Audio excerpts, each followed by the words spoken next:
ఆదికాండము 14 అధ్యాయము 1. షీనారు రాజైన అమ్రాపేలు, ఎల్లాసరు రాజైన అర్యోకు, ఏలాము రాజైన కదొర్లాయోమెరు, గోయీయుల రాజైన తిదాలు అనువారి దినములలో 2. వారు సొదొమ రాజైన బెరాతోను, గొమొట్రా రాజైన బిర్షాతోను, అద్మా రాజైన షినాబుతోను, సెబోయీయుల రాజైన షెమేబెరుతోను, సోయరను బెలరాజుతోను యుద్ధము చేసిరి. 3. వీరందరూ ఉప్పు సముద్రమైన సిద్దీము లోయలో ఏకముగా కూడి 4. 12 సంవత్సరములు కదొర్లాయోమెరుకు లోబడి 13వ సంవత్సరమున తిరుగుబాటు చేసిరి. 5. 14వ సంవత్సరమున కదొర్లాయోమెరును అతనితో కూడనున్న రాజులను వచ్చి అష్తారోత్ కర్నాయిములో రెఫాయీయులను, హాములో జూజీయులను, షావే కిర్యతాయిము మైదానములో ఏమీయులను కొట్టిరి. 6. మరియు హోరీయులను అరణ్యము దగ్గరనున్న ఏల్పారాను వరకు తరిమి షేయీరు పర్వత ప్రదేశములో వారిని కొట్టిన తరువాత 7.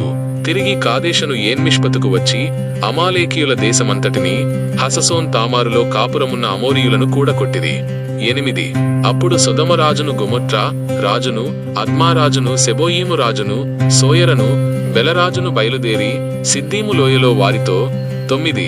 అనగా ఏలాము రాజైన కదొర్లాయోమెరు, గోయీయుల రాజైన తిదాలు, షీనారు రాజైన అమ్రాపేలు, ఎల్లాసరు రాజైన అర్యోకు అను నలుగురితో ఆ 5 రాజులు యుద్ధము చేసిరి. 10. ఆ సిద్దీము లోయలో విస్తారమైన మట్టికీలు గుంటలు ఉండెను. సొదొమ గొమొట్రాల రాజులు పారిపోయి వాటిలో పడిరి. శేషించిన వారు కొండకు పారిపోయిరి. 11. అప్పుడు వారు సొదొమ గొమొట్రాల ఆస్తి యావత్తును, వారి భోజన పదార్థములన్నీయూ పట్టుకొని పోయిరి. 12. మరియు అబ్రాము సహోదరుని కుమారుడైన లోతు సొదొమలో కాపురముండెను గనుక అతని ఆస్తిని పట్టుకొని పోగా 13. తప్పించుకొనిన ఒకడు వచ్చి హెబ్రీయుడైన అబ్రామునకు ఆ సంగతి తెలిపెను. అప్పుడతడు ఎష్కోలు సహోదరుడును ఆ నేరు సహోదరుడునైన మమ్రే అను అమోరీయుని ఏలోను వనములో కాపురముండెను. వీరు అబ్రాముతో నిబంధన చేసుకొనిన వారు. 14. అబ్రాము తన తమ్ముడు చెరపట్టబడనని విని తన ఇంట పుట్టి అలవరచబడిన 300 పదునెన మండుగురిని వెంటబెట్టుకుని దానుమట్టుకు ఆ రాజులను తరిమెను. 15.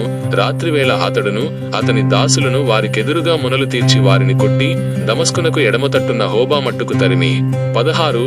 ఆస్తి యావత్తు తిరిగి తెచ్చి తన తమ్ముడైన లోతును, అతని ఆస్తిని, స్త్రీలను, ప్రజలను తిరిగి తీసుకుని వచ్చెను. 17.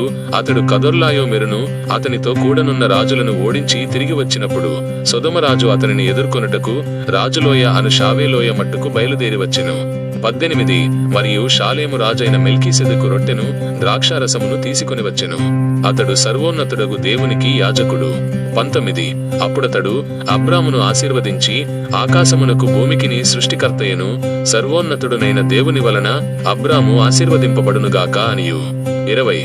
నీ శత్రువులను నీ చేతికప్పగించిన సర్వోన్నతుడగు దేవుడు స్తుతింపబడునుగాక అనియు చెప్పెను. అప్పుడతడు అన్నిటిలో ఇతనికి 10వ వంతు ఇచ్చెను. 21.